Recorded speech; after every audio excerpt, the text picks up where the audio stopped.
Sue Blom-Cadot's 17-year-old daughter Micah died of an overdose 2 years ago, leaving her family drowning in a sea of grief. It was really difficult to find resources to help us. Like there's all sorts of treatment centers that are private that are, extremely expensive.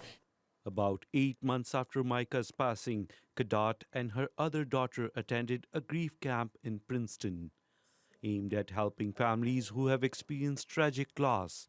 There, she was comforted by other bereaved families, and for the first time, she saw Micah's sister cry in front of strangers. She pushes feelings down, and it's certainly not the first time she really cried, but the first time she cried in public.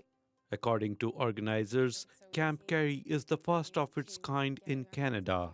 It's developed group activities for grieving families to help them overcome the feeling of loneliness and isolation, and ultimately help in their healing process. We have therapists on site and we do grief support groups, but a lot of the intention of all of the things that we do here is to try to help people find connection with others who understand. Mohan says the camp, which is run by a charity, is seeing a spike in demand. She says this year almost 100 families applied to attend the camp, but the program can only accommodate 36 families. We're seeing a big increase in the number of families that come to us after a drug-related death.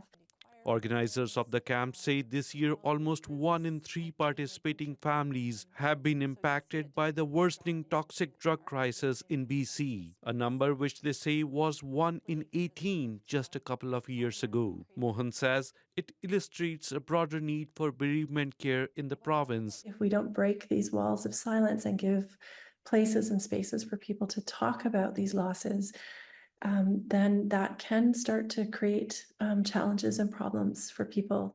Cadot says she hopes to see greater support for families like hers affected by the toxic drug crisis. I just want there to be more help out there for people.